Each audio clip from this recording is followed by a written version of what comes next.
Hey everyone, my name's Aaron Cherry, and I won this 1979 Chevrolet C10 from Donut Media.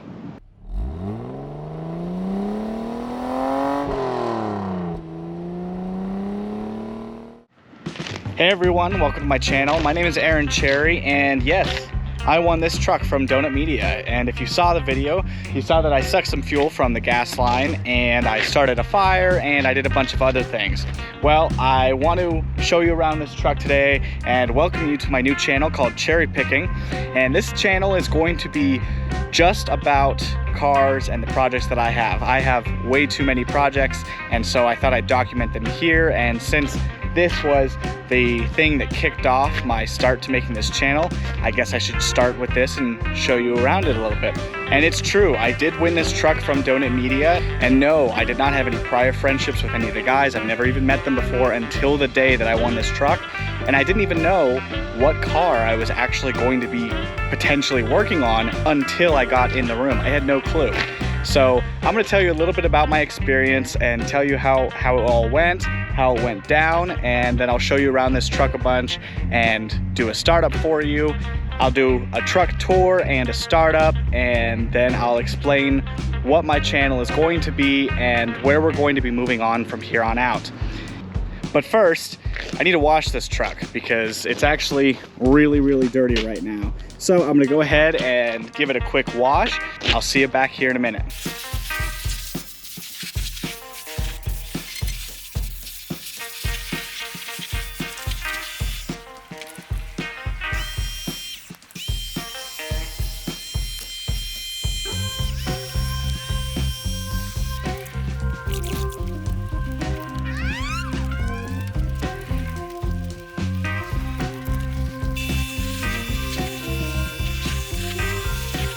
Oh yeah, that's way better.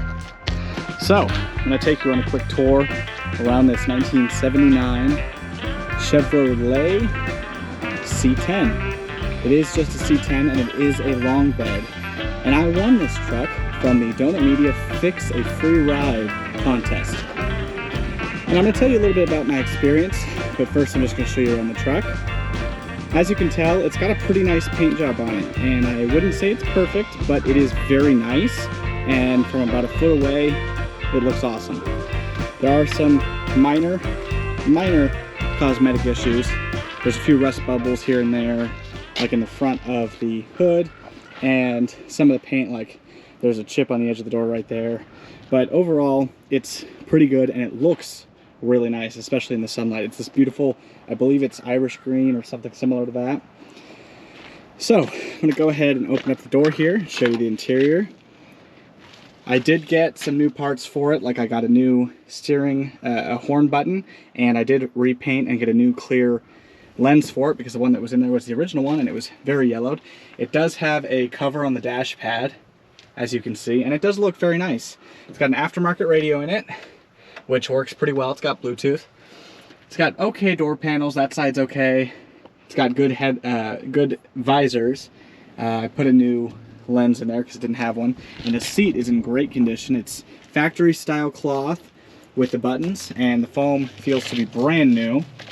And as you can see, this is one of the major issues with this car. Probably the biggest issue is this door panel right here. It's cracked all the way around here. It used to be a blue door panel. The paint has started to peel off. So that's something that I'm going to be fixing pretty soon. As you can see, there's a speaker down there. Just close again. Doors close perfect. I mean, that was just the lightest touch. So, let me tell you about my experience winning this truck. The way I got contacted about this vehicle is that Donut actually put out a casting call sort of on, I believe, their Instagram, where they were asking any mechanically inclined individuals who thinks that they can fix a car and has what they think it takes to fix a car in less than 2 hours pretty much, to submit a resume that detailed your experience with cars and then also with a video that described your experience and explained and answered some questions. So I made this video back in, I want to say it was late November of 2021, and I made the video. I didn't think I was going to get very far, but then a few weeks later I finally get a message back and I freaked out, and they said, hey, we want to interview you more and we think that you could be a good candidate for this new series that we're doing. I scheduled an interview with them. It's about 3 weeks after that email because they're very busy people. So I schedule an interview and I do a Zoom interview with some producers for Donut. And they start asking me questions, and they start asking me questions like my daily driver and my experience with cars, and if I think I could do a certain task in 2 hours, if I've ever rebuilt an engine before, things like that. So I guess they liked me enough to put me on the show. I showed up, I had no clue, and I mean no clue what the vehicle was gonna be. After talking with them, they had asked me about some of the vehicles I'd owned and some of the things I like working on. I told them that I was working on rebuilding a VW bug motor because I have some bugs. And I also talked to them about the fact that I had a 67 F250 that was dying and I couldn't use it anymore as my daily driver. So I was struggling to have a solid daily driver and I needed something. And so to them, they thought, oh cool, his truck is broken down, let's get him a truck. Now I did not know this until I stepped foot in the room with the truck. So that reaction you're seeing from me is my actual reaction because that's the first time I'd seen the vehicle. When it came to the day of, I drove down to Los Angeles. I live about an hour and a half to 2 hours, depending on traffic, from Los Angeles, from the shooting location. And I showed up, and I showed up super early because I was so excited. So I had shown up super early. I was way too early, and I think I didn't need to be there till like 12 o'clock, and I got there at 8. So I show up, and I have to sign some paperwork. I have to sign some paperwork that a notary has to then sign off on. And they had me sign this before I even did the contest because they had done a few before me, and they realized the best way was to just get the notary there and sign all the paperwork and get it done with, and if I didn't win the vehicle, just rip it in half. Now, I do have to tell you, a lot of people think, oh, they're just giving these vehicles away and it doesn't matter how close they were going to be, they're going to give it to them anyways. And I'm here to tell you, that's not true. They definitely wanted me to win the vehicle, however, that does not mean that they were just going to give it to me. And they made it very clear that I wasn't just going to get the vehicle and it wasn't just going to be handed off to me. And they already had a pretty good idea of my skills, and I thought I had a pretty good idea of my skills. So the first time they made it clear that I wasn't just going to get the vehicle was when they discussed the whole notary situation and me signing paperwork. And they straight up said, one of the producers, or one of the, I don't exactly know her specific title, but she straight up said, oh, well, if you don't win it, we're just going to rip up the documents. It doesn't matter either way. And I said, okay. So a little bit scared because they just said, oh yeah, if you don't win it, we're just going to rip up the documents. And so it was clear from the start that if I don't win it, I don't win it. So they asked me these questions and then they went along their way. And then I still was there for a few minutes. And while this was all happening, I was actually seeing the guys walk back and forth because I was in the green room and they were walking from the entrance basically back and forth to the shooting rooms and the kitchen and all that, because I do have a kitchen in-house. Next person that comes in is Zach Job, who was really awesome, really chill, really relaxed. I talked to him for a few minutes. And then finally, the last person to come in at the time was Jeremiah. Now, I didn't realize at the time because I thought I was just meeting him, but he came in, he started talking to me, and then I also thought, oh my God, this guy's tall, he's huge. But he started talking to me, and as he was talking to me, the sound guy came in and said, hey, we gotta put this mic on you. And I said, okay, you know, put the mic on me, of course, because you need mics to record. And so he puts the mic on me, and then Jeremiah looks at me and straight up says, all right, ready to go? And I was kind of thinking, whoa, like right now? And he was like, oh yeah, we're going. And so I start walking with him, he starts walking with me, and they're already recording. They brought a guy in to record as he was talking to me, and I didn't even realize that we were going in right now. And so they pick me up from the green room and they start walking, and he starts talking to me and asking me about cars and some things and if I feel ready and how I feel again, and maybe another time they asked how I feel. And then we start walking and we walk into the garage, and the moment I walk into the garage, I didn't even realize this is happening right this second, and the car was just sitting there and everyone was in there with cameras. James was in there just standing watching, and they were all set up and already recording, and they'd already recorded the intro and I hadn't even realized it. And it happened so smoothly and so just smoothly that it just happened, and it was there. And they started talking to me, and I didn't realize that I was on camera already and this was it. And so I was like, oh crap. So I started doing my thing and trying to be me and trying to be funny. And so then you saw most of the video. Now, The fun part was they told me, you know, you could look around the car, and if you watch the video, you know that I said I'm not really a Chevy guy. I wasn't kidding. I've never ever worked on one of these Chevys. I've never owned one. I've never been around one. My dad doesn't own one. All of the vehicles on this property are almost all Fords except for that one, which is my wife's car. And so I'm used to Fords, and I said that in the video, and I made it clear I definitely didn't know what I was getting into. And a lot of people were angry with the way that I said, or the fact that I was going to be winning this truck and I'm a Ford guy, and so I'm not even going to appreciate it, whatever. And that's not the case. I'm a Ford guy because I was nurtured and born that way, but that doesn't mean I don't have appreciation for GM vehicles. I've also never ever worked on a Chevy before, ever. So this is the very first Chevy motor I've ever touched, and I touched the crap out of it. Most of you already saw from the video, but this is a 350, and it's a 350, so it's got a turbo 350 transmission, and this is a good wrench replacement 4-bolt main 350 with a 4-barrel quadra-jet, which I guess they're all 4-barrel. And it's a little bit dirty right now. I didn't clean the engine bay. But because this is a 1979 and this is California, this does have all of the smog equipment still on it. Like I said, I was brought in and they just started. And I have to say the weirdest part of the entire encounter or event was that it was completely silent in the room for the entire 2 hours. And I mean silent as in they were talking and then I was talking. But it wasn't constant. It was very on-off. They'd ask me a question, I'd answer.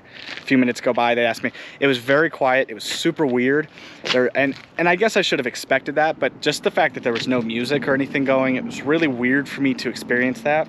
I would get asked questions every once in a while by one of the directors or someone filming with the camera themselves. They would ask me a question, and yeah. One of the biggest things I have to bring up is no, I'm not a mechanic, and I never have been. I am a homegrown, home-built, amateur person who likes to work on cars, but I'm not a mechanic, and they didn't clarify that in the video, and they actually took out a small part of the video that would have explained that I'm not a mechanic. At the time, I built sets for theater productions, for live shows. I have never ever been a professional mechanic, so cut me a little slack for the battery thing. It was stupid. It was not a smart choice, but at the time it was the very first thing I couldn't figure out. I couldn't figure out why I was getting no power because the ignition switch was good and I had good voltage and I didn't even think about the ground. And so I thought, well, the battery's just low enough, and I panicked, and in my head I just, even though I knew it wasn't right, I went with it, and it turned out to be wrong, and it cost me time, it cost me patience, it cost me my dignity. But I had to throw that out there. I'm not a mechanic. I just like doing this stuff for fun.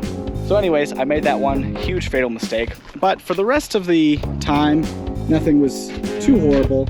If you watch the video, you remember that there was a carburetor missing, and they actually tried to get me to notice that sooner. The thing is, I knew the carburetor was gone because I could see the air filter was just sitting on nothing. I mean, it was very obvious, and I chose to ignore it because, well, I knew the carburetor was missing, but I didn't want to get to that portion yet. I wanted to focus on the getting it cranking first, and then move on to the next portion. So I just want to say that the entire experience, as you saw it, was like 99% true and real.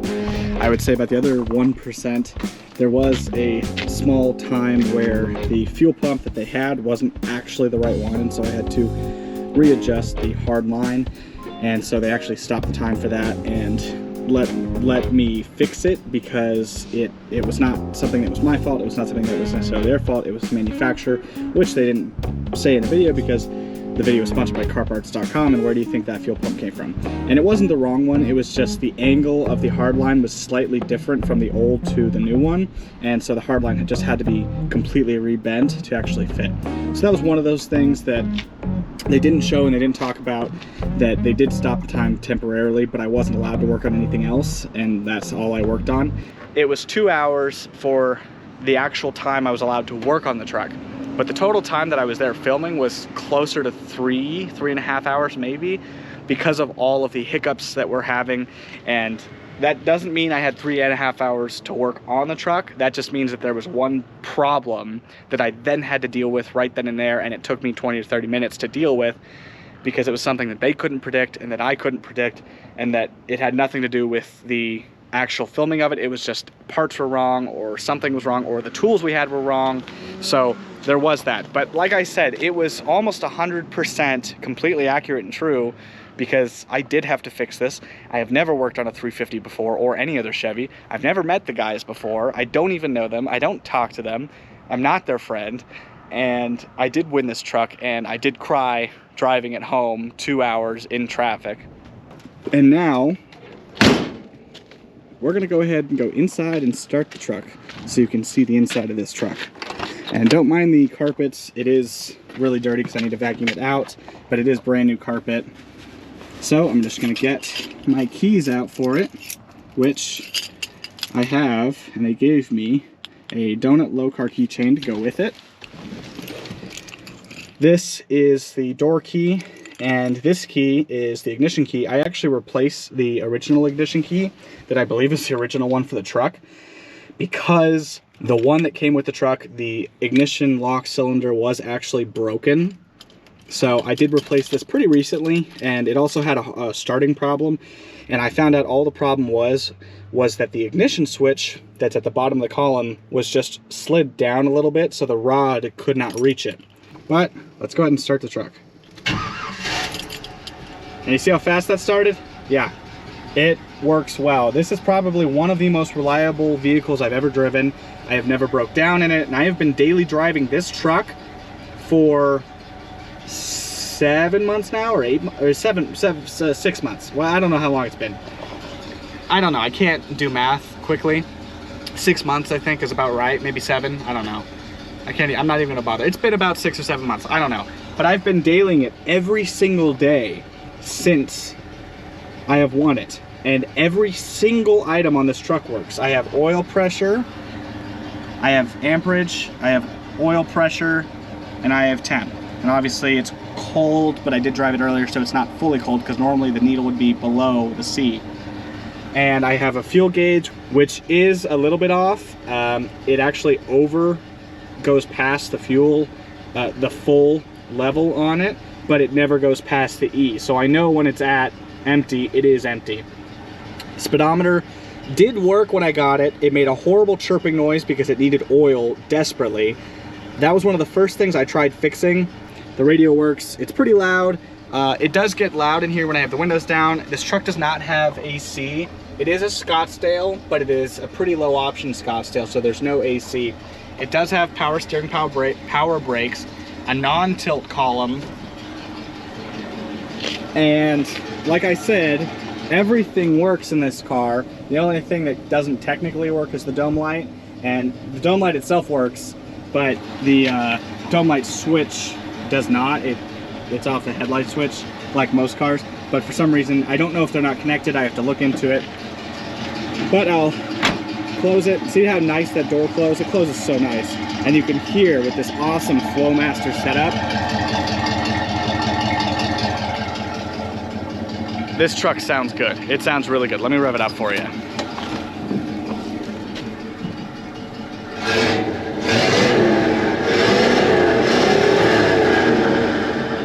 Yeah, it sounds good. So, go ahead and shut it off now. So like I said, the experience of winning this truck was awesome. It was amazing, and I will never forget that I had an opportunity to fix and keep a truck. I cannot thank the Donut family enough for giving me the opportunity and just letting me go on their property and talk to them and shoot the shit with them. It was pretty awesome, and I'll never, ever, ever forget that experience. So, we've seen the truck, taken a tour, you've heard it. Now what? Well, the goal for this channel, like I mentioned earlier, is to work on all of the projects I have. And like I said, I have a lot of them. And you're going to see almost every single project that I currently have that's in line next to be worked on Friday. So this video is released on a Monday, and this coming Friday, from when this video is released, I'm going to be releasing my second video on the channel that is solely going through my parents' property where I am right now and going through all of my vehicles and my project vehicles that we will be working on here on this channel. But like I said, on Friday I'm going to release the video that goes over every single project I have lined up for this channel. So stay tuned, because you're going to be surprised at how much there is to do. And I've already started working on one of them, one of the biggest major projects that happened immediately. It's a really cool project, and if you're into 80s Fords, you're really gonna like this, and I think you might already know what it is. So again, I want to say thank you so much for watching. Thank you to Donut for the opportunity to get this truck, and I really hope you enjoyed the video. And if you do enjoy watching project videos like many people do on YouTube, go ahead, like, comment, and definitely subscribe, because you're not going to want to miss these projects that I'm working on. I'm going to be posting weekly, every single Friday weekly. That's the goal for this channel, and I already have a bunch of videos lined up, and I have a bunch more coming and making right now. So I think we're going to have a fun time on this channel. So subscribe, tell your friends about me, tell your friends about us. And I'll catch you later. Peace.